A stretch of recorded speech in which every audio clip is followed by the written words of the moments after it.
Good evening, I'm Vikram Oza and you're watching The Big Question on NDTV Profit. This week at the India AI Impact Summit, there is this one message that has been standing out, that AI is moving from your phone screen, it's moving to the factory floor.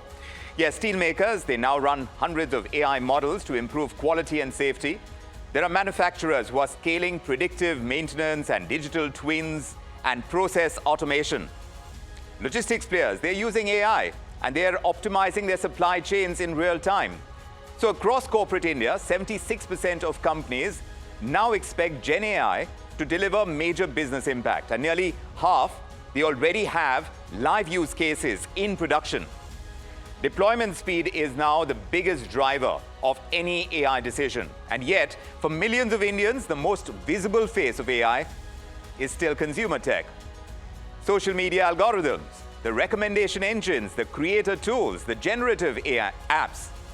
That's where data pools are deep, users are global, and platforms scale much faster.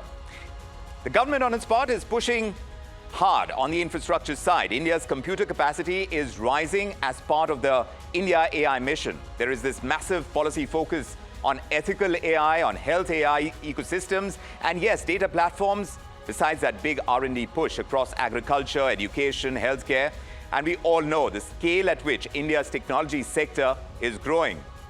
Which is why tonight, as investment decisions accelerate and policy priorities shift, India faces a strategic fork in the road. And what is the option for India? Whether or not we should go down the manufacturing route, whether we should build on that productivity index, whether we should build infrastructure on that count, or do we go the consumer tech route, build our digital infrastructure, the digital services space, which has turned out very well for India? Should we be building on that instead?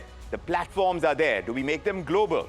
All of these are the questions that we have to ask, and we have a debate. And for that, we have an excellent panel like we do every day. Let me introduce you to them. Arvind Gupta is joining us. He's head and co-founder of Digital India Foundation. Rajesh Singh is also with us. He is, of course, Group CEO at Dinesh Engineers Limited, Gasonet and Data Express. Meghna Krishna is joining us, Chief Revenue Officer at Videoverse AI. Rohit Bandharkar is Partner for Technology Consulting at EY India. Along with them, we have Rishi Agarwal, the CEO of TeamLease RegTech. And Rohit Kumar, the founder, partner of the Quantum Hub, is also joining us on the show. So let's all begin with this quick round of short responses. Just a line or two from each of you, so our viewers get absolute clarity on where you stand. And if I can begin by asking Rajesh Singh. Mr. Singh, do you think Indian manufacturers will genuinely adopt AI at scale in the next 3 years? I want a yes or no answer, and you tell me what the biggest barrier to that would be. I think the answer is very clear, yes. And the barrier is basically more about the adoption of the policy perspective. If this is getting right in the right time, I am certain many of the industries are going to adopt it. Arvind Gupta, what do you say in one line? Should India prioritize AI for manufacturing over consumer tech? Tell us why too. You ask a question to me, and I will give you an answer, which is in the AI terms, the computer science terms. The answer is not a Boolean 0 and 1. The answer is and. We should do both. Both. And there is a lot of reasons for that. This is not a problem of selection. This is the problem of diffusion. This is the problem of adoption. And when you do consumer tech, and there is a lot of winners that will come out of it, that will create the talent, the deep talent required for doing harder problem, industrial AI. Of course, the question is not whether we should be adopting AI in manufacturing. The question is, should we be adopting it fast enough? And should we be worried about other nations adopting faster than us? Right. So the pace I think is you're important. asking the wrong question. Right. The real question is, consumer tech gives us the skills and the returns to the VCs to invest in deeper tech and more patient capital. Right. And I can go on and on for the reasons, but you wanted a very short answer. Yes, just to start things off, but this is, of course, an important point. You're saying that one would feed into the other, and that's why you should have both. Meghna, what's your sense? Should India build this global consumer tech platform that is powered by AI, or you think that window has closed for us? No, absolutely. I think the opportunity lies on both ends. We must adopt in the manufacturing sector as well But as, and pick one, that's Meghna. You need to do that. Where do we no, have the better I don't chances think. of scaling? Well, I don't think that'd be fair because I think for economic strength, we must focus on our manufacturing sector. But for global dominance, the consumer tech will play a large role. Rohit Pandharkar, should India invest in frontier scale AI models, or should we focus on the small and the domain specific models that are tailored to address local problems? Certainly, the SLMs for India focus, like what Sarvam is doing with vision models for index scripts, etc. But more than that, I would say India should build digital public AI infrastructure. So just like what we did with Aadhaar and UPI and ONDC, I think we need a GPU scale infrastructure for all the startups and enterprises to use in India. All right, Rishi Agarwal, what do you think is the bigger risk right now? Regulating AI too tightly or regulating it too late? I think regulating it too tightly would be the risk, Vikram. And why? We need to allow a lot of headroom for innovation. We Right. are not yet there.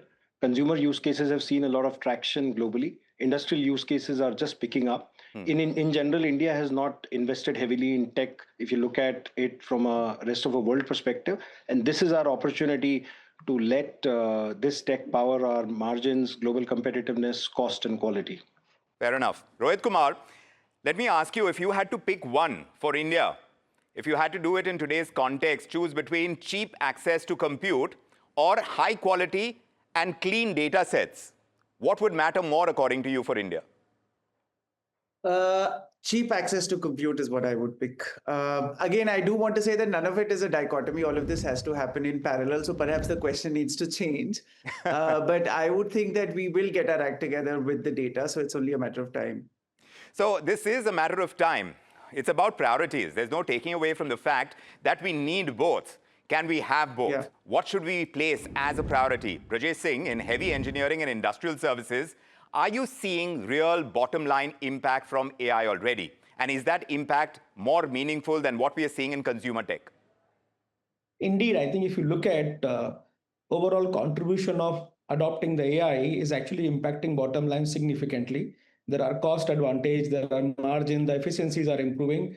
So I think in a nutshell, if you look at industry, particularly a heavy industry, is getting a lot of advantage of adopting AI.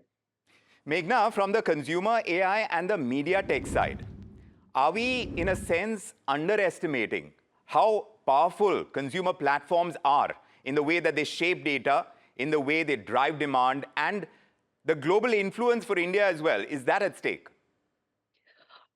I think we are not underestimating it, and I think people do understand the importance of the data and the data flywheel and how important it's going to become in directing the way our economy grows. So understanding the importance of data and understanding the importance of data flywheel and how user data is going to transform the personalization, the content creation, the social interactions it's very important. And if we don't understand it today, yes, it will be too late. So this is a moment where we need to kind of ensure that we are firing on all cylinders. AI is that moment. Pace, like one of you said, is going to be the key factor.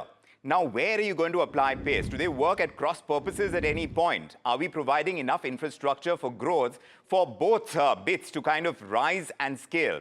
Rohit, across your clients at EY, where is the serious capital actually flowing today? Because that's going to be an important driver. Is it factory floors? Are they digital platforms? And what does that signal?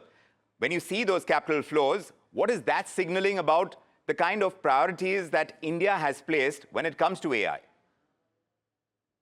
What we are seeing is the high ROI use cases for workflow automation is where the capital is flowing, either through factory floor automation or through the software automation for back offices. For example, wherever you see people playing a lot of effort in terms of doing something on the floor, analyzing cognitive tasks and data. For example, what should I do next? Or what is happening? What is likely to happen? How do I improve my output? Whether this is in a bank or in a manufacturing.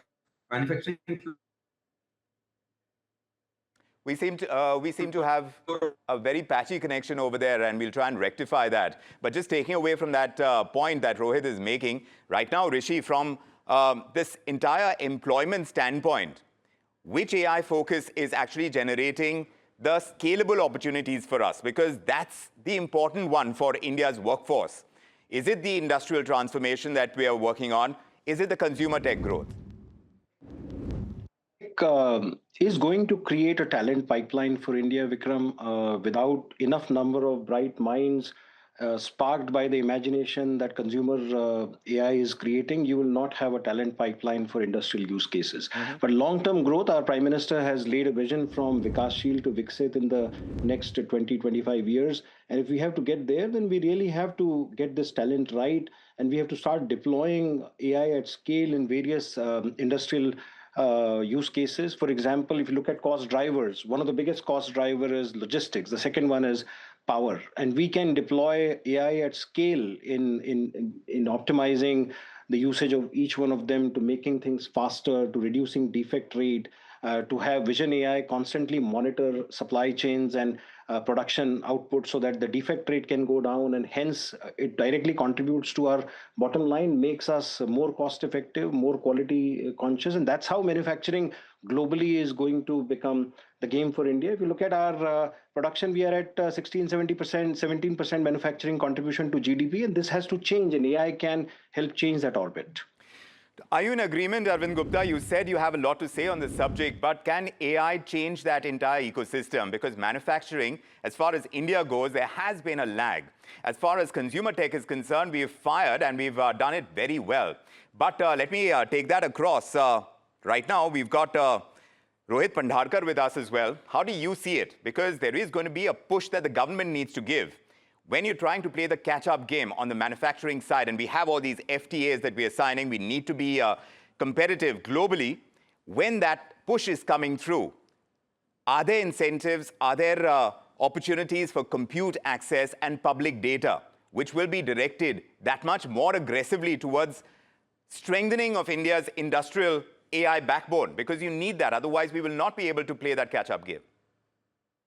Certainly, we are working with India AI Mission as well as the Data AI Coach for India. So, wherein the government has taken a great initiative to combine the data from multiple sectors like weather, agriculture, education, and made it available free of cost to startups and enterprises. For example, a Unilever or a Dabur India can look at the satellite data on the crop yield that is likely to come in and use that to plan their procurement and better pricing of their commodities.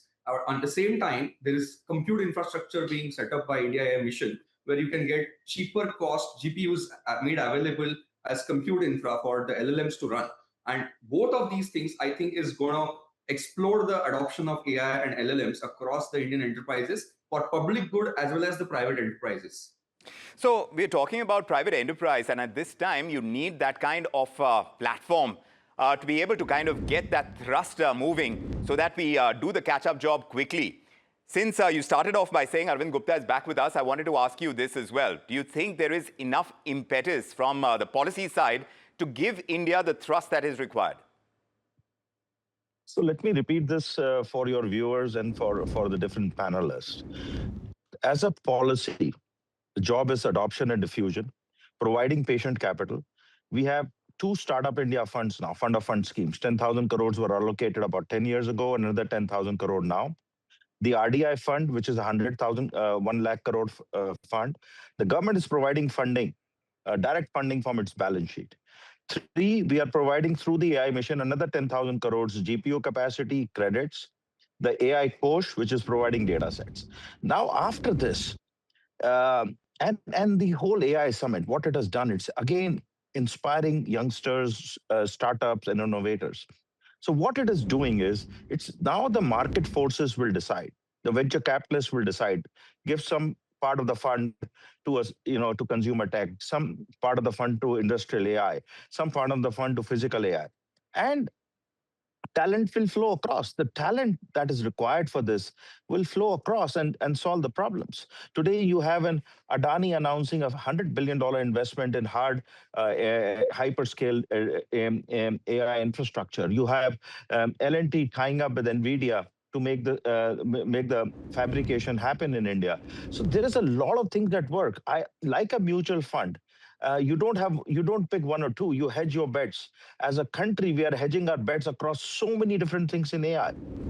And along with that, having the whole DPI approach, one of my co-panelists talked about it, and having been involved with the DPI movement since day one, the DPI's approach is enabling so much of innovation. To give an example, UPI as a DPI was created as a backbone, but the beneficiaries were all these different startups, multitude of startups. We created a 400, $500 billion industry around it. So the government's approach is create the baseline, create the foundation, give it to the startup ecosystem, let them take over, the innovators take over, and that's exactly the approach we are following. Now, No, but and I there is keep this. saying again and again, capital is there. Both private and public government capital is there. We just need to make sure that the allocation happens to to the great startups, Yes. and more private capital, domestic private capital is pooled in to support this great innovation happening. So there is that, there is the rub, so to speak, in Shakespearean. Because we have seen that lag when it comes to private capex. One wonders whether the opportunities now in manufacturing that have been enabled by AI is going to change that scenario, because then we're going to try and say that, look, technology is making it that much cheaper, economical, all of that to be able to get more out, and there is a market out there that is beyond India. Rohit, this entire point that is being made by a majority of the panel that we have to get the balance, but what if we get it wrong? Then what is the bigger long-term risk? Are we losing competitiveness in global manufacturing? Because that to me seems like a definite risk. Or are we losing relevance in global consumer tech? Because one needs to approach it not from a pessimistic side, but a more realistic side as well. No, absolutely. But Vikram, I would step back a bit and also build on what Arvindji said. Sure. See, I think we are not taking one lens that we have to keep in mind is that while AI would have integrated into consumer tech very fast, businesses and manufacturing take time to integrate it. Correct. In fact, no business would integrate AI into its workflows or change it unless it is very confident about, the technology having stabilized, about comparison with the price points, and seeing what kind of labor is it displacing and does it effectively make it cheaper for them and make them more competitive in the long term. So I think businesses are always in some way will be a little laggards to adopt it, but the market, I think we have to give a little bit more credit to market forces. They will take a life of its own. For if we essentially build competitive markets, right? Businesses will inherently have the pressure to try and adopt technology that makes them reduces their costs, right? Right. So I feel that it's only a matter of time. What Arvindji had also said is that consumer tech has helped with the diffusion of the technology. It has made people more comfortable with it. It has made people more excited about it.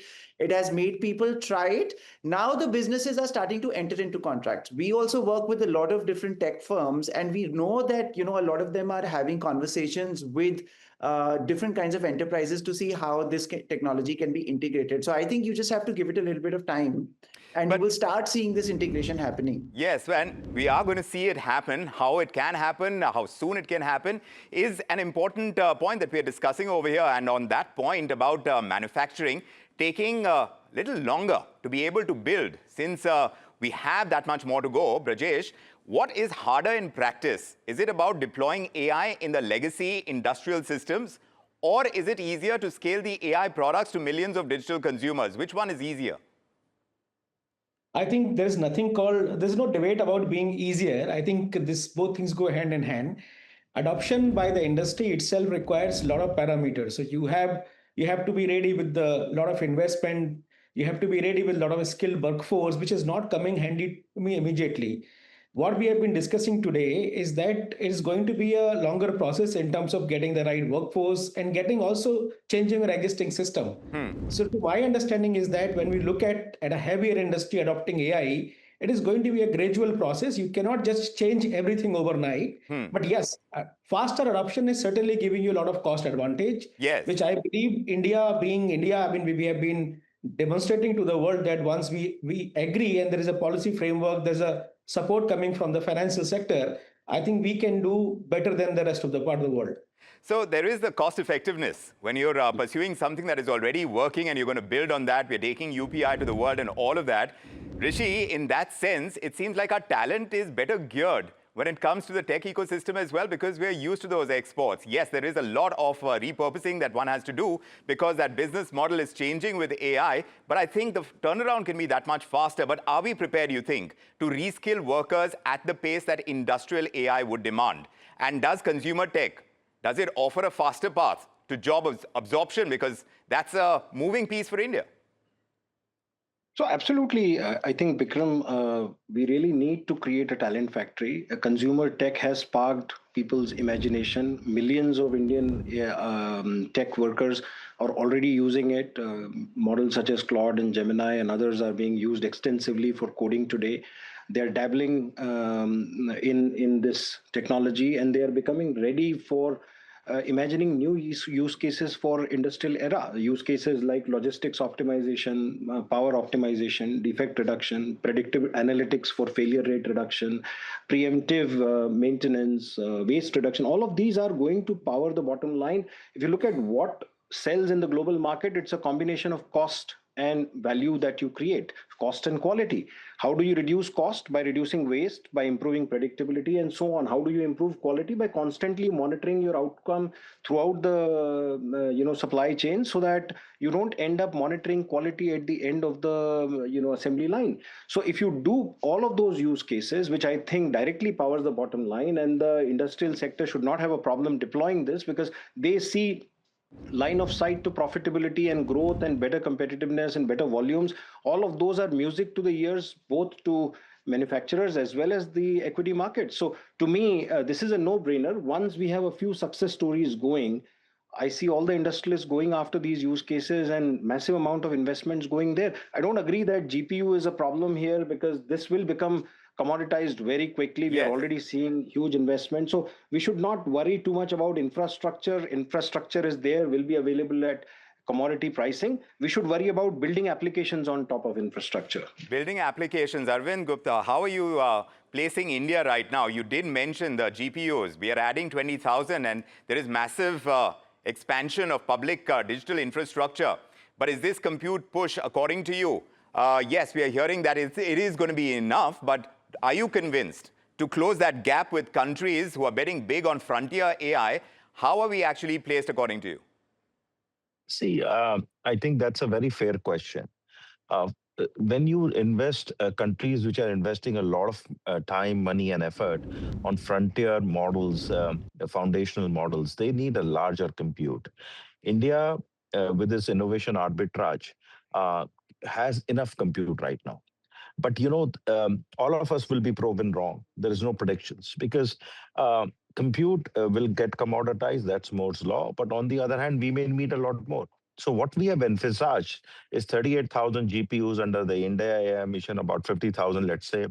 Then companies like Yotta, Adani, the Geos, Google, they're all putting their own AI infrastructure in place. That will add a lot more compute facility. So NISA. So I don't, I mean, there is enough compute being planned. There'll be issues of energy. There's a full stack approach, and we'll have to handle them as they come. But the larger thing is, and I think I'll bring one other angle which we have not talked about, is that the Indian startups, then they start solving for India in a very complex industrial manufacturing environment. And then you take it and combine that with, let's say, the European FTA that we just signed, and the European industry, which has been struggling about losing jobs and competitiveness to China, is really looking forward to this. So these are the kind of co-creation collaborations that I think in an industrial AI that will really come about from India. And these are the solutions with trust, with responsibility, that the world is looking forward to from India, not only in just consumer AI or fintech AI, or but in health, industrial AI, physical AI. Physical AI is going to be another big thing. So I think there is a lot of things that are going to happen, are happening, and as we go along. So very quickly, Meghna, before I wrap this up, because this is really, I mean, we started off making it a binary debate, but maybe it isn't. One wonders whether success in consumer AI is going to create that ecosystem that ultimately strengthens industrial AI. Do you see that happening? It was spoken about, but do you see that actually happening from the vantage point that you sit in the industry? See, what consumer tech does is makes it a global brand immediately. And for India to become a global brand, we also need a lot of talent that we've already discussed. So it's all part of that system. So consumer tech is what will create the brand, because of which talent will be created and will help the manufacturing part of the economic growth as well. So like I said, it goes hand in hand. And that's why it's important that we focus on both at the same time. Well, what we've heard tonight is that AI in manufacturing promises hard economic gains, productivity, efficiency, competitiveness, supply chain strength, all of which are very useful for India's Viksit Bharat dreams. But consumer tech is bringing scale, it's bringing data, it's getting you global reach, also this fast-moving innovation ecosystem. So one builds industrial muscle, the other is building digital influence. The real strategic question for India may not be choosing one or the other, it's quite evident, but deciding where to lead and how to sequence that ambition. The balance that we strike is now going to shape India's economic trajectory, at least for the next decade. I want to thank my panelists for those sharp insights. Arvind Gupta, Brajesh Singh, Meghna Krishna, Rohit Pandharkar and Rishi Agarwal. Thank you for joining us on The Big Question. And our focus on AI and AI-related sectors continues even as the India AI Impact Summit plays out at the Bharat Mandapam in New Delhi. And we will keep coming up with more questions that need the urgent answers to take the debate forward. I'm Vikram Oza from me and the team. Thank you for joining us. Good evening.